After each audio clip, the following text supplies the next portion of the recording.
গল্পের শুরুতেই দেখা যাবে সংগ্রাম সত্যজিৎকে ফোন করে বলছে, সত্যজিৎ, তাহলে তুমি রাঙাকে এই কারণে এখানে পাঠিয়েছ? এরপর সত্যজিৎ বলছে, না সংগ্রাম, আমি রাঙাকে খেলার জন্য পাঠিয়েছি। তুমি আমার হয়ে বলে দিও রাঙা যেন খেলার দিকে মন দেয়। এই কথা বলে সত্যজিৎ ফোনটা রেখে দেয়। ওদিকে দেখা যাবে সত্যজিৎ রাঙাদের বাড়িতে চলে যায়। এদিকে অনবরত বেল বাজাতে থাকলে প্রমিতার ঘুম ভেঙে যায়। প্রমিতার নিচে আসতে সার্থকী আর ময়নাও সেখানে আসে। চিৎকার চেঁচামেচি করছে, এত রাত্রিবেলা কোনো ভদ্র ফ্যামিলিতে এভাবে এসে কলিং বেল বাজায় নাকি কেউ? কে এসেছে এত রাত্রিবেলা, কে? এ কথা বলতেই সে তখন নবারণও চলে আসে। বলছে, এত কথা না বলে দরজাটা আগে খোক। এরপর সার্থকী দরজা খুলতেই দেখে সত্যজিৎ তার ফোর্স নিয়ে এসেছে। এদিকে অবাক হয়ে যায় সবাই। নবারণকে সত্যজিৎ বলছে, মামু, আমি তোমাদের বাড়িতে এসেছি, সরি। আগে সবাইকে সরি বলে নিচ্ছি, কারণ এত রাত্রিবেলা তোমাদের বিরক্ত করার জন্য এছাড়া আর কোনো উপায় ছিল না। এরপর প্রমিতা বলছে, কেন সত্যজিৎ, কি হয়েছে বলো তো আগে? এরপর সার্থকী তো রেগে যায়। রেগে গিয়ে বারবার করে বলছে, কি আর করবে, কি আর হবে, আমাদের বিরক্ত করাই তো এদের কাজ। এ কথা বলতে প্রমিতা বলছে, হ্যাঁ সার্থকী, চুপ কর বললাম তো, চুপ কর।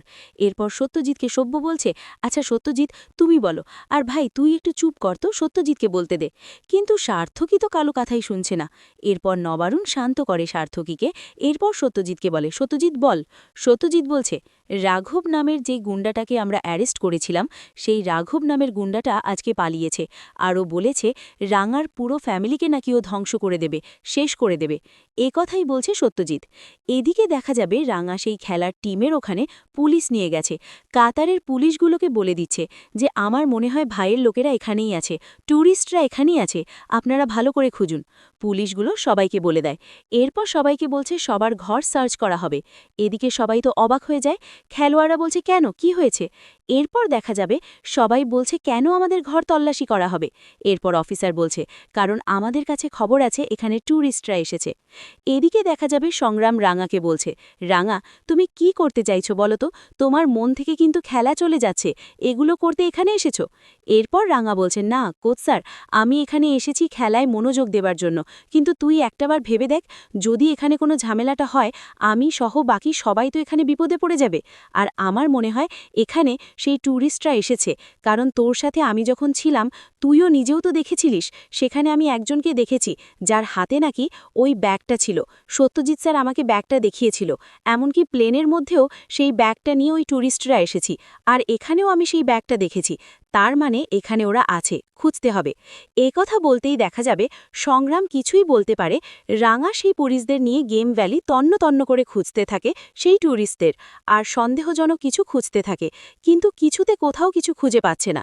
এদিকে রাঙা চিন্তা করছে। ওদিকে দেখা যাবে প্রমিতা সত্যজিতের কথা শুনে বলছে, কি বলছো সত্যজিৎ তুমি? এদিকে সার্থকী রেগে গিয়ে বলছে, একটা গুন্ডাকে ভালোভাবে ধরে রাখতে পারে না। এদিকে ময়না মরার কথা শুনে তো ভীষণ ভয় পেয়ে আছে। এদিকে দেখা যাবে সার্থকী রেগে রেগে সত্যজিৎকে বলছে, নেও ঠেলা, এবার বোঝো আমাদের এখন কি হবে। এরপর ময়না কেঁদে কেঁদে সার্থকীকে বলছে, সার্থকী, তার মানে কি আমাদের মরে যেতে হবে? সার্থকী বলছে, তুমি থামো এখন, আমি কি করব, কি করব, আমার পরিবার কি করে বাঁচাবো?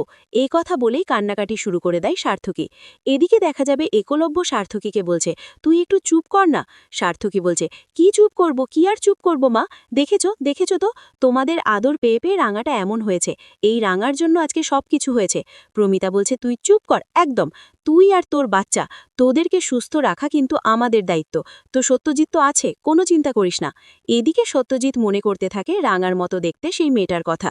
বলছে, আমাকে তো ওই রাঙাই বাঁচিয়েছিল, যদি ওই দিন থানাতে না যেত তাহলে তো আমি মরেই যেতাম। আনা গিয়ে রাঙা খেলবো, আমি এই সব কিছু সমাধান করে তবেই খেলবো, স্বপ্ন পূরণ করব। না হলে দেখ, যদি ওরা অ্যাট্যাক করে তাহলে সাধারণ জনগণ তো মারা পড়বে। এটা আমি কিছুতেই চাই না, এটা সুস্থ খেলা চাই, সব কিছু সমাধান করে তবেই খেলার মাঠে নামব। এ কথা বলতেই চলে যায় রাঙা অফিসারদের কাছে। এদিকে সংগ্রাম বলছে, হ্যাঁ, রাঙা চোখ মুখ দেখে তো সেটাই মনে হচ্ছে। তো আমি বারণ করতে পারছি না, রাঙা যা করছে ঠিকই তো করছে। যদি খেলার মাঠে কোনো সমস্যা হয়, যাই হোক, দেখা যাক কি হয়। এ কথাই বলছে সংগ্রাম। ওইদিকে দেখা যাবে সকাল হয়ে গেছে। সত্যজিৎ বাড়িতে এসেছে। সবাই চিন্তা করছে সত্যজিতের জন্য।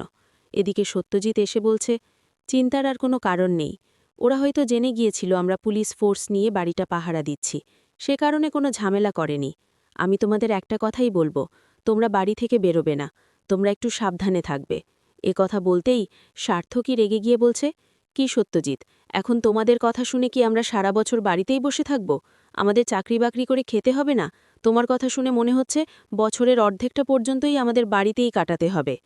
এরপর সত্যজিৎ এসে বলছে, শোনো মেজদা, তোমার আমার আর রাঙাকে নিয়ে ঝামেলা তো সমস্যা, তাহলে তোমরা আমাদের সাথে কোনো সম্পর্ক রেখো না, সম্পর্ক না রাখাই ভালো। এ কথা বলতেই সার্থকী কিছুই বলতে পারছে না। এরপর সার্থকী আবারও বলছে, কোনো এসব কথা বললে চলবে না, আমরা একটু সাধারণভাবে বাঁচতে চাই, যেভাবে আমরা বাঁচতে পারছি না, আমাদের সারাক্ষণ ভয়ের মধ্যে থাকতে হচ্ছে। এরপর সত্যজিৎ বলছে, শোনো, তোমাকে একটু কথা বলছি, মনোযোগ দিয়ে শোনো, এভাবে রাগারাগি করলে, মাথা গরম করলে কিচ্ছু হয় না, জানো তো? আমরা এমন একটা চাকরি করি যেটাতে সব সময় রিস্ক আছে, জানোই তো এই সব কথা। পুরো ফ্যামিলিকে মনে সাহস চুকিয়ে চলতে হয়, কখনো ভেঙে পড়তে হয় না, যেটা তুমি করছো, আর এভাবে ভেঙে পড়লে চলবে না। শোনো, তোমাদের আমি কথা দিচ্ছি, আমাকে একটু সময় দাও, সব কিছু ঠিক হয়ে যাবে। এ কথাই বলছে সার্থকীকে। এদিকে নবারণ সার্থকীকে বলছে, সার্থকী, তুই যদি আর একটাও কথা বলিস, তাহলে আমার থেকে খারাপ আর কেউ হবে না, চুপ করে থাক বলছিস, আর একটা কথাও তুই বলবি না। এরপর প্রমিতা বলছে, আহা নবারণ, একটু শান্ত হও। আর এই কথা বলে সত্যজিৎকে প্রমিতা বলছে, সত্যজিৎ, তুমি একটু রেস্ট করো, সারাটা রাত তুমি জেগেছিলে, তোমার শরীর খারাপ করবে। এরপর দেখা যাবে সত্যজিৎ বলছে, না মা, আমাকে বাড়ি যেতে হবে, আর আমি ভাবছি যে অদিতিকেও তোমাদের বাড়িতে রেখে যাব, যতদিন না এই সমস্যার সমাধানটা হয়। তাতে কি তোমাদের কোনো সমস্যা হবে? এরপর অঙ্কুর বলছে, কি বলছো তুমি? আমাদের সমস্যা হবে কেন? অদিতি তো এই বাড়িরই মেয়ে, বাড়িতে থাকবে, তাতে তো ভালোই হবে, আমাদের চিন্তাটাও কমবে। এ কথা বলতেই সত্যজিৎ বলছে, ঠিক আছে। সার্থকী মনে মনে বলছে, হ্যাঁ, এটা তো আশ্রমখানা বানিয়ে রেখেছে, যে যখন আসবে তখনই একে রেখে দিতে হবে, আর এভাবে ফ্রিতে খাওয়াতে হবে। এ কথা বলেই রেগে যাচ্ছে সার্থকী। দেখা যাবে সত্যজিৎ সবার কাছ থেকে বিদায় নিয়ে চলে যায়। এদিকে প্রমিতা সার্থকীকে বলছে, ঠান্ডা হ তুই। এরপর প্রমিতা পাঞ্চালীকে বলছে, আচ্ছা রাঙার তো খেলার প্রথম স্টেপ শুরু হওয়ার কথা, টিভিতে তো দেখাবে। এরপর দেখা যাবে নবারণ বলছে, হ্যাঁ, টিভিটা অন কর না কেউ, টিভিটা অন করলেই তো আমরা দেখতে পাই। এই অঙ্কুর, টিভিটা অন করো না। এ কথা বলতেই অঙ্কুর বলছে, ঠিক আছে। এ কথা বলে টিভির রিমোটটা নিয়ে টিভিটা অন করে অঙ্কুর। এদিকে দেখা যাবে নিউজ চ্যানেলে দেখানো হচ্ছে রাঙাদের খেলার ভিডিও। খেলা শুরু হতে আর বেশি সময় নেই, সবাই পৌঁছে গেছে মাঠে। এদিকে এসব কিছু দেখে অঙ্কুর সবাইকে খুশি হয়ে বলছিল, ওই তো, রাঙাদের খেলা এখনই শুরু হয়ে যাবে। ওইদিকে অ্যানাউন্স বেজে গেছে, খেলা যে কোনো মুহূর্তেই শুরু হয়ে যেতে পারে, তাই সবাইকে তৈরি থাকতে হবে। টিভিতে রাঙাও দেখাচ্ছে, রাঙার মুখটা ভীষণ চিন্তিত হয়ে আছে।